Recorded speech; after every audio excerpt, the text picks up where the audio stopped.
The sea seetheth seething. Wait, say that one again? The sea seetheth seething. Seetheth? Seetheth, like to seeth. Seeth. Cease. No, there's a TH in there. To seeth. Seeth your person. Seeth? Seeth? Yeah. That doesn't sound right. It's probably proper English. Theater majors. We're in America. We don't speak proper English.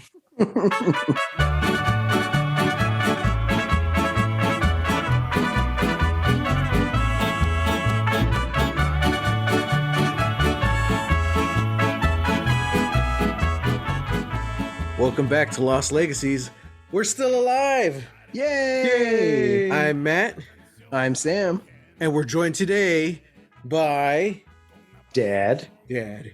Dad's back, y'all. Yeah! From our fan favorite episode, Ask Dad. So I guess this is kind of like Ask Dad Volume 2. Kind of. It's a little different. But we just wanted to say welcome back. It's been a while. We've been off almost a month at this point. Mm-hmm. It wasn't by choice. You know? No. COVID's back in town and it's taking people down. Mm-hmm. Left and right. And then you have me, who is like the last guy standing to not get COVID because I have no friends or social life. But in the past 2 years, I have gotten sick by like literally everything else other than COVID. So I was sick too for a little while, and I did lose, I want to say like 2 weeks worth of editing time. So we just called it. We're like, all right, we're going to take some time off. But we're back, and we wanted to ease into it. So instead of just jumping back into Lost, we said, let's bring on Dad back. What's he doing? I don't know. Yeah, what's he been up to? Welcome back, Dad. Oh, thanks. It's good to be had. Okay, so first, Sam, it's been almost a month. What's been going on with you? Oh, living life, chilling, trying not to, fade into nothingness because I have a debilitating disease. Excellent. Dad, it's been like a year since you've been on the show. What's been going on? Same as Sam, just trying to get by, fighting the pestilence that has taken over the planet. Mm-hmm. I too was sick for a while. Mm-hmm. Mm-hmm. Yeah, we've wanted to do this episode for a while. People have been asking for another Ask Dad, and we finally got everything set up, and then everyone gets sick again. So those poor people, they don't know what they're asking for. The fans, right? Mm-hmm. They don't know any better. So, we're not supposed to say that. We're not supposed to let them know. This is quality stuff here, guys. Before we get started, big important news today. Sam, the D&D movie, the trailer came out. I'm sorry, Dungeons and Dragons. What? Honor Among Thieves? It's still a terrible title, but the trailer wasn't bad. It was a good trailer. Yeah, I think it was Zeppelin. Did they play Zeppelin, right? Yes. Okay. I saw the trailer. Oh, you saw it? Dad saw the trailer? Yes. What did you think? As a non-D&D person, Dad, what did you think? I don't know. Looks kind of fun. Yeah. Looks kind of fun. I liked it. I was the Chris Pine fan. Mm-hmm. Yes, I too am a Chris Pine fan. So yeah. So no, it looks like fun. I don't know if I'll see it, but I'll wait till it comes out on VHS. So. VHS. We'll take you. Consider it research for the podcast. I think it's tax deductible that way. Only if we're making money. Speaking of, unfortunately, dead media,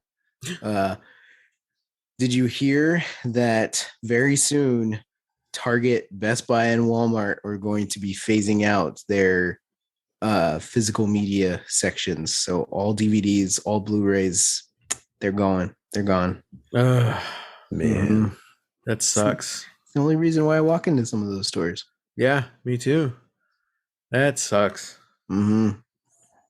And because I mean, not everything is streaming anymore. You know, Mm-mm. a lot of the new content is, but like, I don't know. That's a bummer. Mm-hmm. It's That's what. time to load up.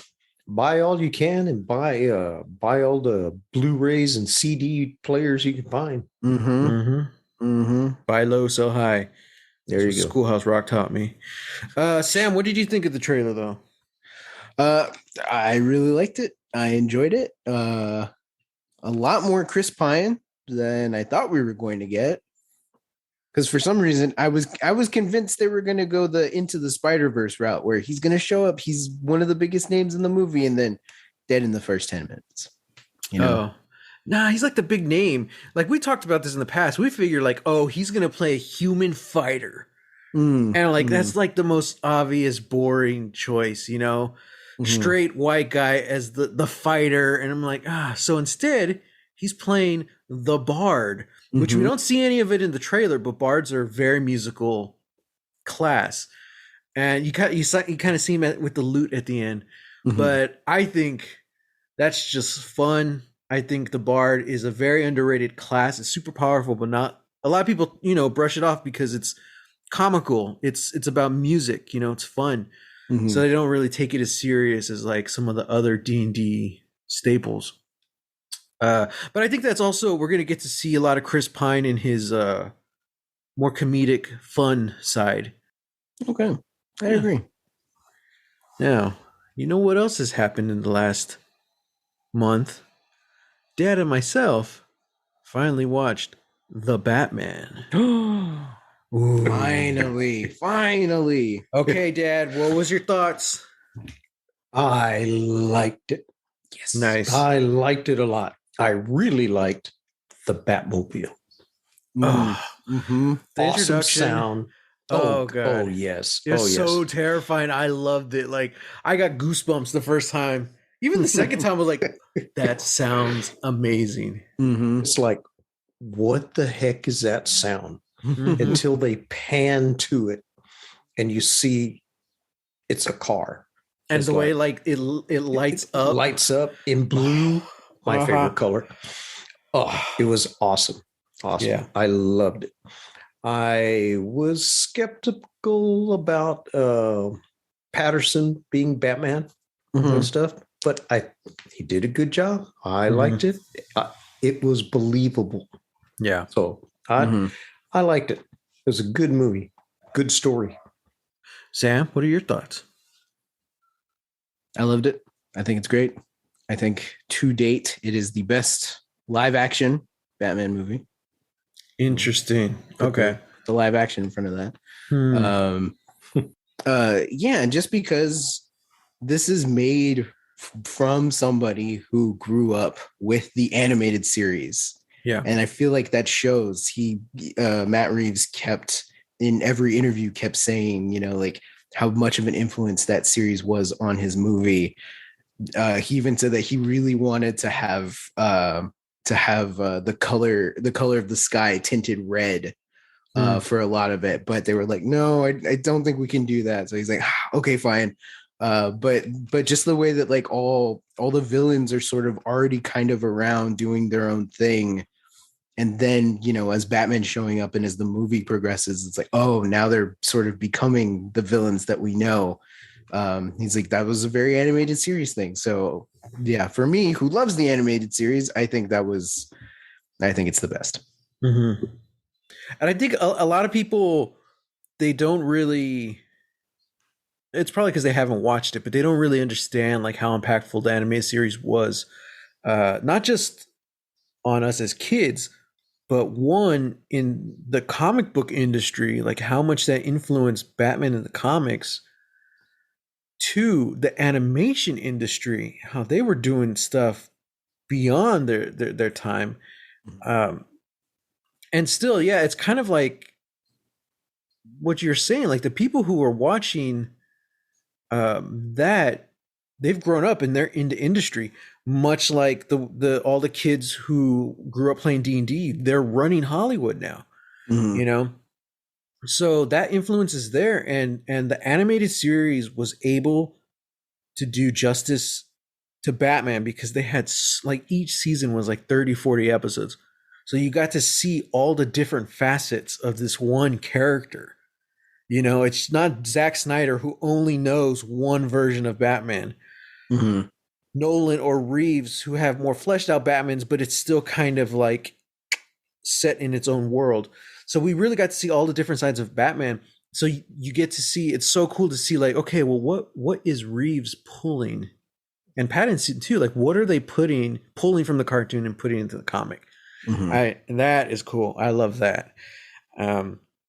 Yeah, I loved all of that. I think the music, Michael Giacchino, who also scores Lost, Mm-hmm. this was amazing score. It's not as like bombastic as like the older superhero movies, like John Williams, Danny Elfman, but it was close. Like it was Mm-hmm. really grounded, and I like it. They didn't go with the Hans Zimmer route, making it more realistic. And I don't know whatever they did in the Snyder movies. It was still Batman. It was still gothic. You know, they Mm-hmm. kept Batman goth, and I loved it. Cinema. That is cinema. Okay, so this segues into my first question. The first question, I want us all to rank our top 3 Batman movies. Oh, Easy. Okay, go for it. Easy. First one, Batman Mask of the Phantasm. Mhm. Second one, The Batman. Mhm. Third one, and this is controversial, the Lego Batman movie. Ooh. Okay, before we expand on that, let's go with Dad. Mask of the Phantasm. I'm gonna have to say the Batman. Third one is gonna be the first Michael Keaton Batman.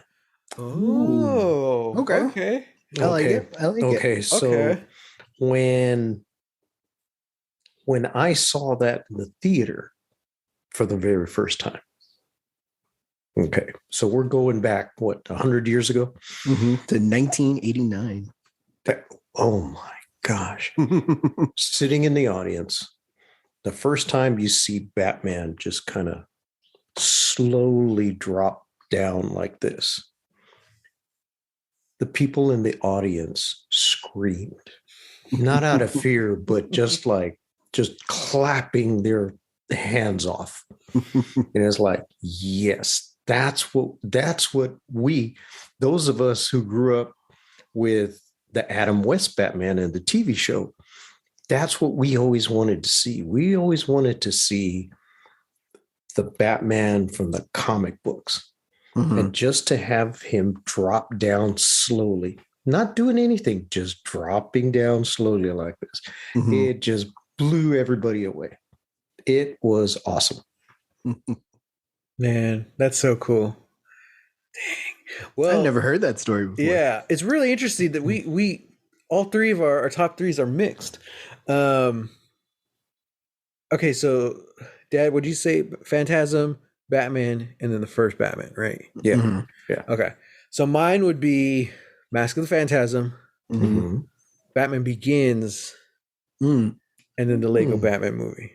Oh, Okay. That one's tough because I really love the Batman, but the reason I bring Batman Begins into it, and it switches. I might switch that out with the Lego Batman movie as number 2, Begins as number 3. It depends. But the reason I like Batman Begins is because we get to see even just a little bit of it, but we get to see Bruce's journey becoming the Batman. Mm-hmm. And that's the only movie we get to see that. Yeah. Even Mask and the Phantasm, they address it, and we see him in that transition period and where he actually becomes Batman, which is like the coolest cinematic moment ever. But Batman Begins, we get to see him training, you know, and this is kind of what I was talking about too, of like, what are they pulling from the cartoon? Because the cartoon was able to tackle everything. Mm-hmm. I love seeing Detective Batman in the Batman because we hadn't really seen that yet. What I love about Batman Begins is we get to see Ninja Batman. We get to see how the hell is he so quiet? How can he take down guys so quickly? So it was really cool to see like the ninja training. And that I want to see more of that, you know? Yeah. There's so many parts of this character. It's brilliant. I love it. That's why Batman's like my favorite superhero. So, and then of course the Lego Batman movie, right, Sam? Like it's the best. It's cheesy kid fun, but so much of the joke and so much of the story and the themes are like Batman to the core. You know, I never even saw the second Lego movie. They should have just given us the second Lego Batman movie.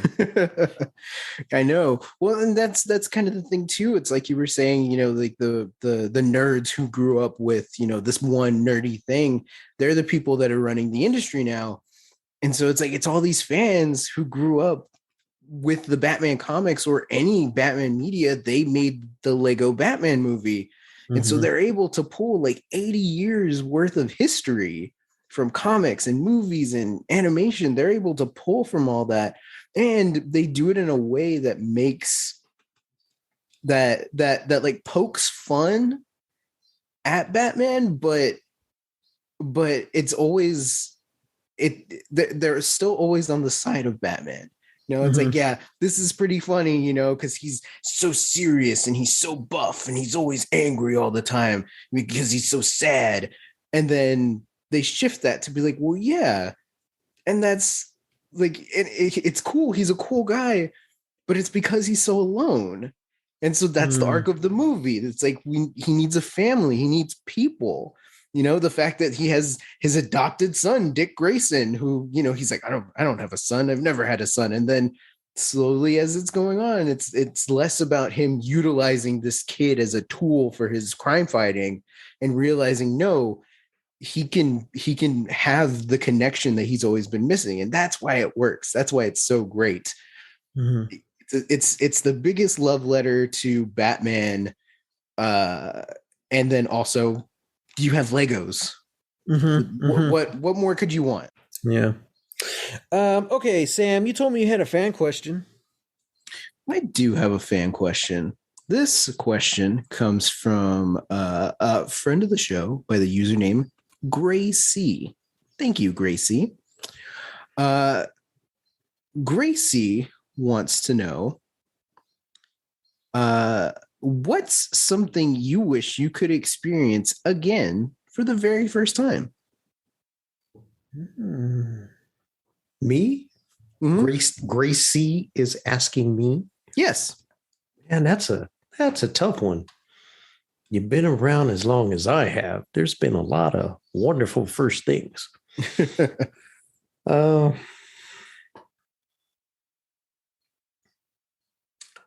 Well, I don't want to get all sappy and everything, but the first time I saw both of you in the hospital when y'all were born, that was something. That was something. Yeah. Because there was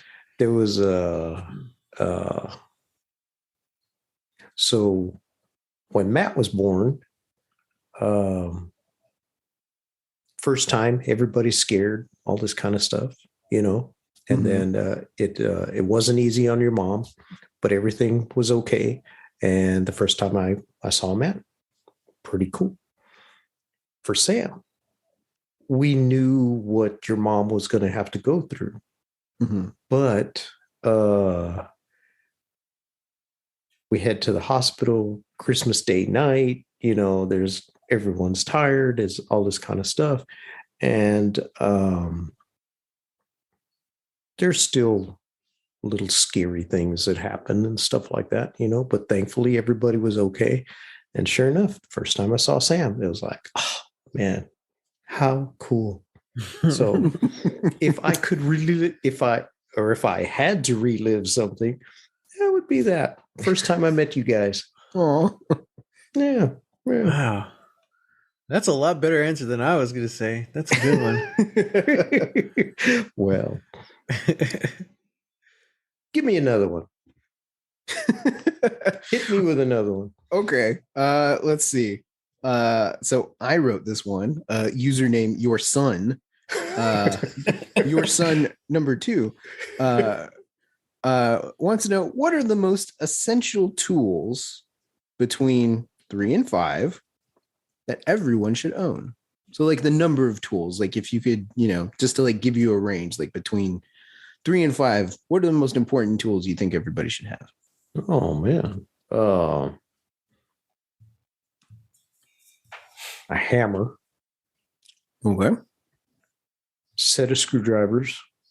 You need flathead and Phillips. A couple of wrenches. Well, I take that back. Like pliers. That's Okay. not. You need a good set of pliers, and a nice box to keep it all in. Okay. Because if you have those things, you're going to have to lug them around. You just don't want to go to a drawer and grab stuff. You need to have a little box and carry all that stuff with you. That's true. Yep, that's true. Those are the essentials. I'm going to jump in on this one. 2, Sam could probably agree with me on this. A small knife. Ever since, started wearing just a little knife because of work, I always need a knife now. So, and then once I stopped wearing it, like I needed it. Yeah. Small knife. 2, socket set. But because I can't tell you how many times I need like a wrench. But the thing is, you need to have the complete socket set. Because if you're missing a single one, that's the one you're going to need. So get an old coffee can or something. And anytime you see like the sockets at a garage sale, yard sale, buy them and keep them in the can. Because at some point, you're going to need them. Very good. You've learned well. That's all I can think of. Yes, you've learned well, Padawan. How about you, Sam? What's your list? Oh, geez. I don't know. Well, okay, yeah. Hammer, screwdriver, socket set, wrenches, all that stuff. Tape. You're always going to find a use for tape. And when you don't have the tape, that's when you're going to need the tape. Now I'm a little partial to painter's tape. I like the tape mostly because if I'm doing something, it's because we live in an apartment and stuff, it's gonna be temporary. Like I just need to okay, I'm gonna tape this, so I can set it here, do all that stuff. I use it kind of like as my measuring, my unit of measurement. I don't know, but that brings me to my second one: a tape measure. You need a tape measure. Oh yeah. Can't tell you how many times I'm trying to measure something out, even if you're just working on something, you're just working on a project. You're like, oh, I wonder how long that is. Can't find the ruler. Don't know where the ruler is. Tape measure. It's good. We've pretty much, just between the three of us, we've already filled the toolbox, I know. Yeah, we have. I will add one more thing. A small level. Ooh. Just one that's like 6 inches long, so it'll fit in the little box, but yep. That way when you set the pictures. Oh yeah. They also have apps for the phone for leveling. Now some are better than the others. But it's kind of cool. I've had to use it a couple times because people at work keep taking my crap. They're like, you don't need a tape measure. Why the hell do you need a tape measure? I need it. I do shipping and receiving. All right, I'll just use the phone. So that's the tape measure app. I'm like, oh, jeez. So, yeah. So if you're a first-time homeowner, or what did I just say? If you're a first-time homeowner, or if you're just like moving out for the first time, get one of these.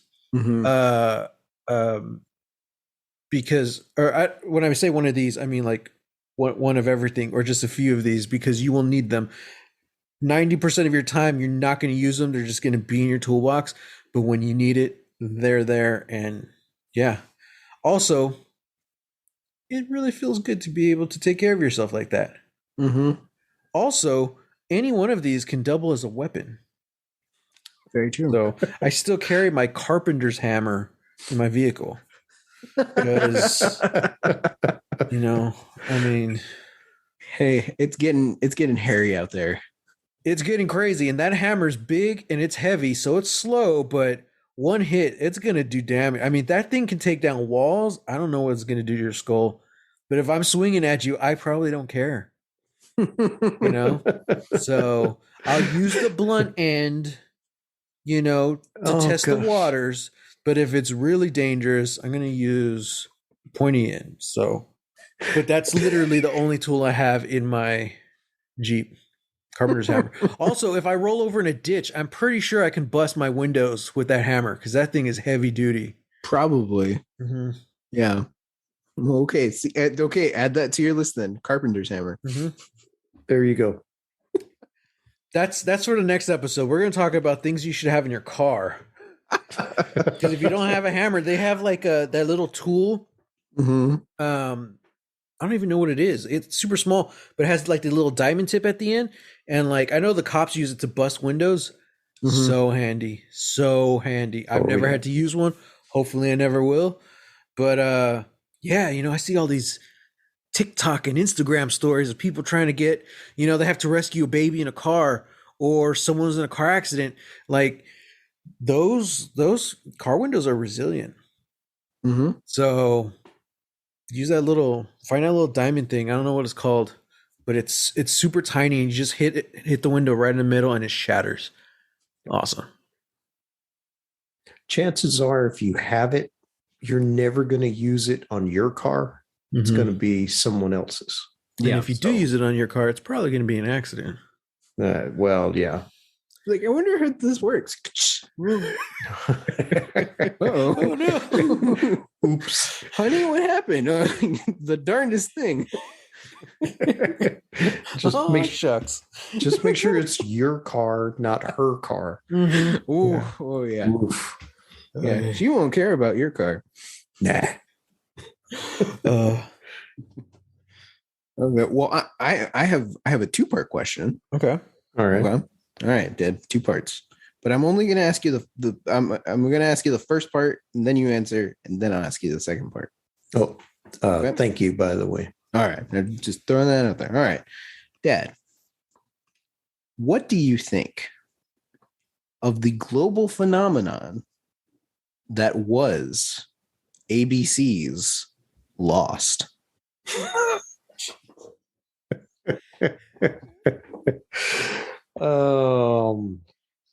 Can I be brutally honest?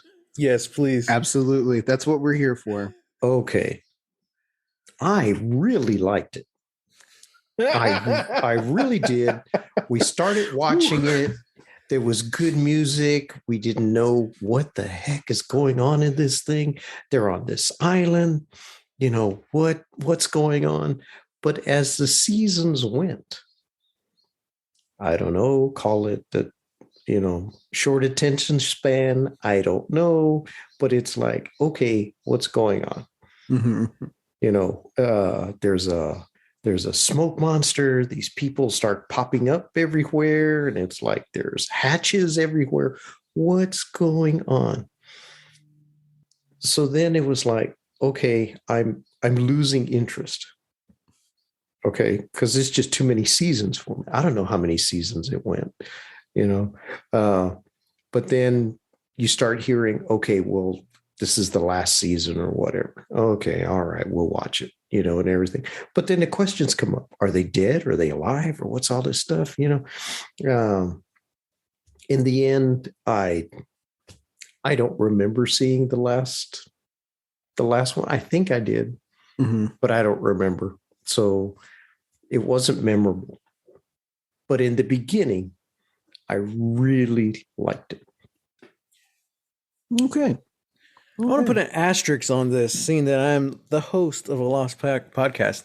Hey, wait a minute. That was my question. Well, I know, but I just, it's interesting because like I always remember watching it with Mom, and I don't even remember if Mom made it all the way to the end.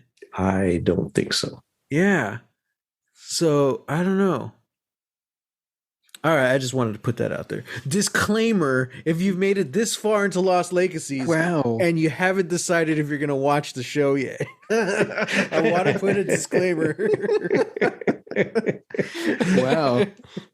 Sure. Okay. Okay, what's the second part of your question? Okay. Second part of the question.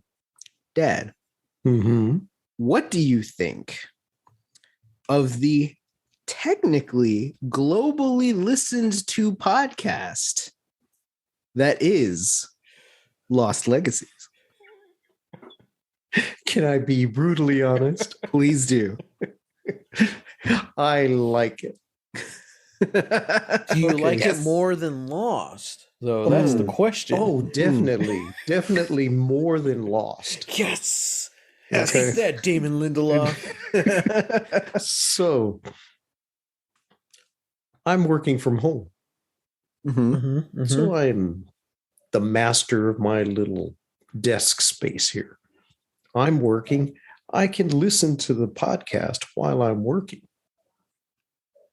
And because I know the host on a personal first name basis, Ooh, that's true. there's a connection there. So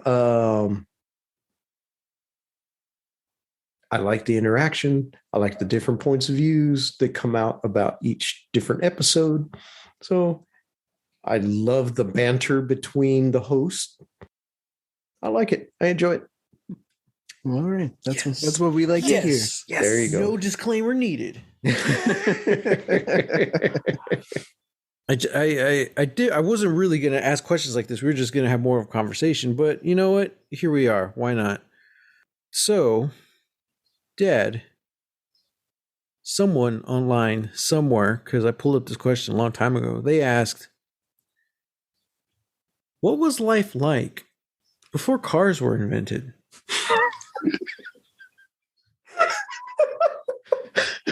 How old do you think I am? Hey, Dad, what was it like growing up with Gerald Ford? Hey, wait a minute. Gerald Ford? I knew a Gerald Ford. Gerald Ford, the president? He was alive in my lifetime, okay? You're born in 1959, right? Cars were invented in 1960. I thought everyone knew that. No, oh my gosh.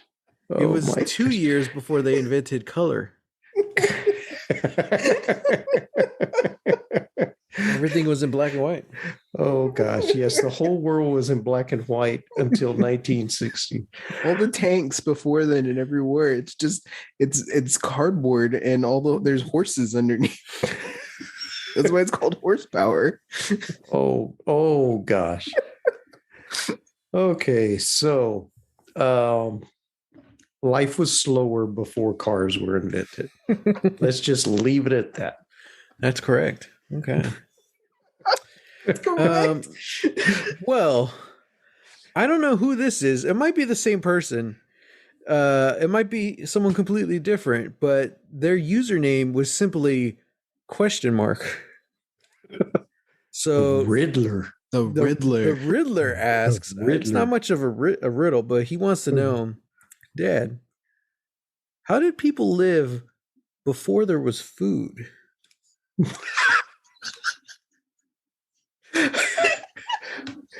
Again, how old do you think I am? What do you mean? How did people live before there was food? There was always food. There was food before there was people. Okay. Oh, I mean, if you try hard enough, technically people are food.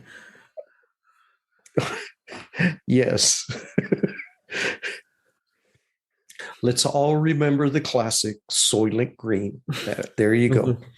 Oh, that reminds me. I took a picture. I was at Target the other day, and there's a product that it had the Soylent Green thing on it. What? Yeah, it's a brand. It's a brand of like nutritional Foods, and it was a mint chocolate package. What do you I mean Soylent wonder- Green? What did it say? The brand is Soylent. No Oh. way. And the thing, look, just texted it to y'all. And the package is mint green. You can't see it because mine's blurred out, but it's mint green. It's mint chocolate, and the brand, the company brand is Soylent. Yeah, that's something. Well, well, good for them. I'm not gonna buy it. Mhm. Because we know what Soylent Green is. They just changed the colors to throw us off their scent. Oh we my look, gosh. we are not sponsored, and in this case, we don't want to be sponsored by you, Soylent. That's not that's the thing. You don't. Sci-fi writers, they come up with the thing. Hey, don't make this thing, and then now in the future, it's like, oh yes, we the proud owners of Soylent have now created this. It's like, I don't want it. I was warned against you. I don't want this. Wow. Well, this conversation took a turn. Mm-hmm. You mentioned eating people once, and then there you go. There you go. There you go. Okay, I got a question. Sam and I were talking about this the other day. Mhm. This is kind of an Ask Sam question. So, Dad, you could pipe in a little bit. But what constitutes a genre to be cozy? Because we've been talking about cozy murder mysteries lately. And like, what does that really mean, though, Sam? I am still confused about this. I was talking with one of our coworkers today, talking about like the cozy mystery, and it feels like it feels like something that's a little more akin to like Murder She Wrote. There's gonna be a murder. You know that the possibility of more murder is in the air, but you don't ever feel scared, or at least to the point where like you're like hiding behind the sofa, or biting your nails, like, oh, this is terrifying. You're not. It's not like you're watching a Hitchcock movie or a slasher. But it is something that's like you're in the mystery. You're in it for the character trying to solve the mystery. I actually came up with a perfect example of a cozy mystery in the silver screen format, and that would be Knives Out. I was gonna say, I was like, okay, is that a cozy mystery? Yeah, totally. I would say so, because again, like there's the dead body. We're looking for a potential murderer, but we as the audience are so enthralled with the characters trying to figure out the mystery, and just their rapport together. We're never really like nail biting at, oh, like are they going to die? Are they going to get killed? Like that's never really a question, Yeah. I was gonna say a lot of people have been calling Only Murders in a Building a cozy mystery, and I can agree. And that's what got me thinking about it. I was like, well, Only Murders in the Building is you do fear for people's lives. Like, probably more people are gonna die. Who knows? I don't think they're gonna kill any of the main cast, but in the story, that's always a possibility. But I think it's also like the vibe. The vibe is what really makes it cozy as well. This isn't girl with the dragon tattoo. We know whatever happens, we're probably not going to end up in a dark, dank dungeon, with someone suffocating in a latex suit or something. That's really scary. Wow, that's an image. That was in the movie. I know. But kind of like Only Murders in the Building, Knives Out, Murder She Wrote. Who knows what's going to happen in this well-lit daytime scene while everyone's having tea? So there's still the element of danger there, but it's not going to go too dark. Mhm. So yeah. So, can I be the nerd of the group here and Yes, Absolutely. tell you what Wikipedia says? Oh, okay. All right. Cozy mysteries, also referred to as cozies, are a subgenre of crime fiction in which sex and violence occur off stage. The detective is an amateur sleuth, and the crime and detection takes place in a small, socially intimate community. Okay. Interesting. I like that. So Knives Out may not be cozy then, because No. Benoit Blanc is not an amateur. An amateur. An amateur, yes. Well, while that is the case, Anna de Armas's character is very much an amateur because And she's essentially the lead. So yeah, I'll give it that. she's essentially the lead, and get the whole, like she knows something that's going on about this whole thing that nobody else does. And Mhm. so it's them sort of working around each other, trying to, it's a coil, so yeah. Mhm. Yeah. Okay. Okay. And I'm Mhm. sure you don't have to meet every one of those criteria, but Yeah. if you've got most of them, you have a cozy. Okay. So I like here's the it. second part of my question. Now that we've established what makes a mystery a cozy mystery, what other genre would you love to make cozy? Oh man.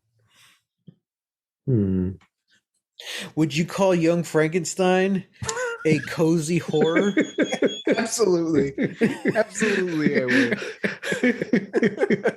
Definitely. Because it's like, well, okay, well, here's the thing though. I'm going to disagree with myself. Because Young Frankenstein Of course you are. is a comedy and it was always meant to be a comedy. Uh-huh. However, Abbott and Costello meet Frankenstein, you could argue is a cozy horror.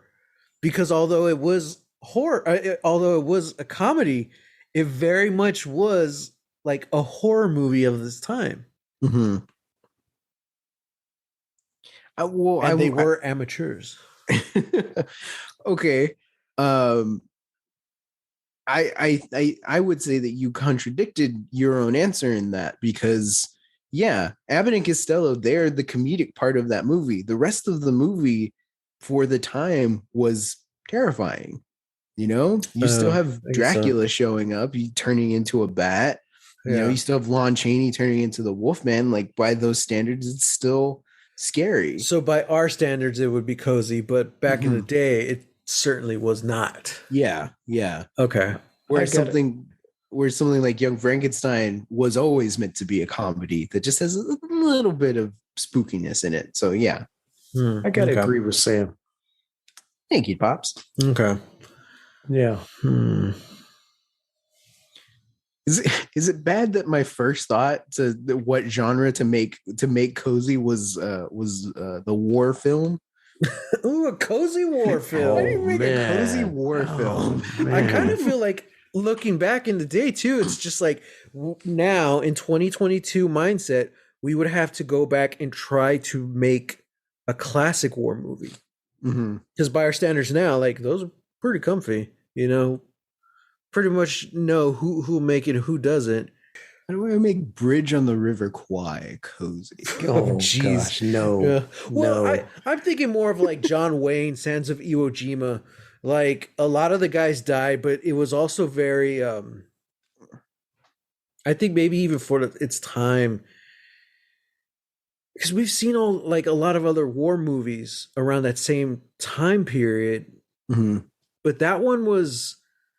It seemed like it was a more toned down as far as the violence goes. Of course, the lead, the hero, does die at the end. But spoilers! Oh God, spoilers for a 50-year-old movie or something. Which is a pretty big spoiler because John Wayne rarely dies in the movies. But I don't know. Like if we were trying to make Sands of Iwo Jima now, I think that will be considered cozy. Not make our version, but like literally make that film. It just feels very safe to me looking back compared to the Yeah. other stuff. Compared Yeah. to Bridge on the River Kwai, there's a big difference. I would not take my kid who doesn't exist to see the Bridge on the River Kwai. I would let him sit through Sands of Iwo Jima because Well, it's that's more what about the Dad did. themes. Yeah, What it's Dad more did about with the. us. Oh crap, that's true. We can take it though. No, but I mean like a little kid. I don't know. Oh well, no, that's what I meant. Dad sat us down and we watched Sands of Iwo Jima.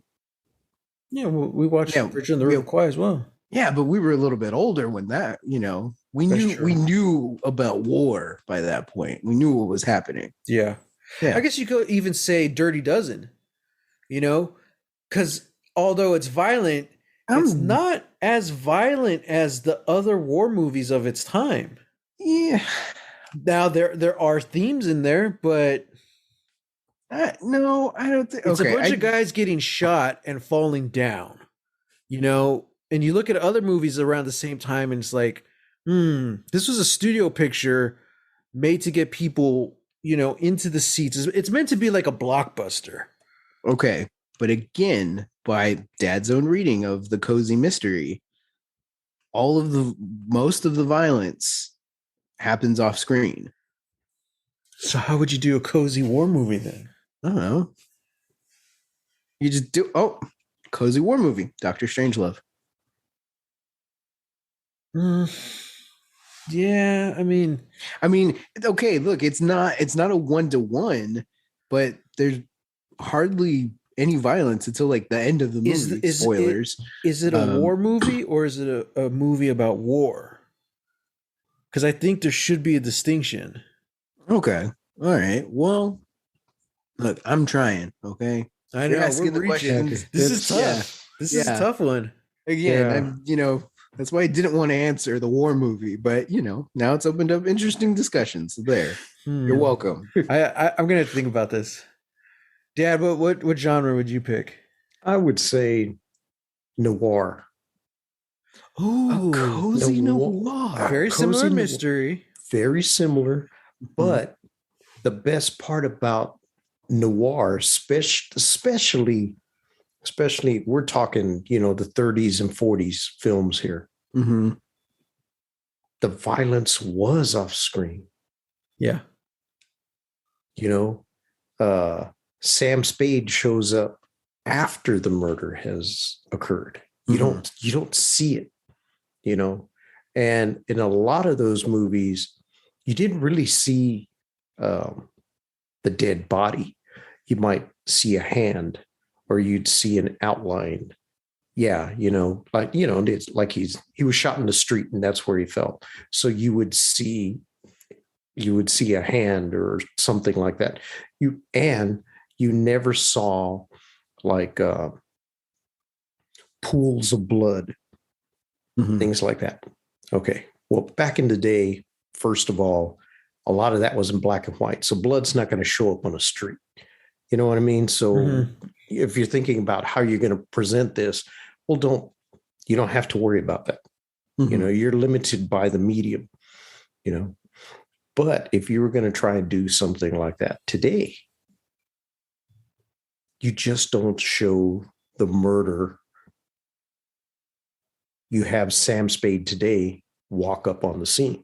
And you can still keep it like, okay, well, somebody's under the yellow tarp, or you just show the hand, you show the legs or whatever, things like that. You use the camera angle to introduce the dead person. There you go. I like it. I have a good example of a cozy noir. Okay. Guy Noir. That's his name, right? From Prairie Home Companion? Yes. Yeah? Yes. Guy Noir. That's not at all what I was gonna say, but okay. Oh, what were you gonna say? The Star Trek, the Next Gen episodes. Yeah, yeah, very much. Because I mean, those their episodes, their love letters to noir, you Mhm. know, Yeah. and Yeah. just it being Star Trek itself. Star Trek, especially Next Gen, that was like, I don't know, cozy sci-fi.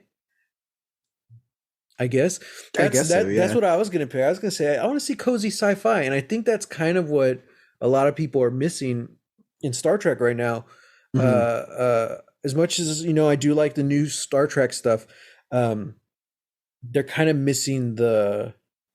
I call it cozy sci-fi, but it's almost like a procedural. You know, Yeah. we're like 99% sure they're not going to kill any of the cast. Uh, and we know it's going to go through the motions, but then we'll probably get some kind of moral lesson. Or, ooh, if it's a little edgy, there will be no right answer. And that in Ooh. itself is the lesson. Oh, oh, this was a rough episode, guys. you know? Wow. Yeah. So I answered my own. I was going to say sci-fi, cozy sci-fi. Well, there But you go. There you go. man. Sam, did you have one more question? I did have one more question.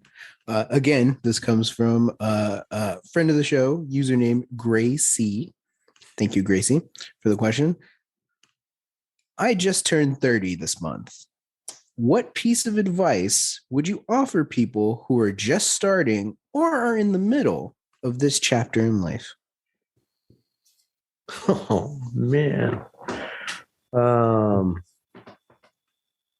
enjoy it. Enjoy it. Okay, so you're in your 30s.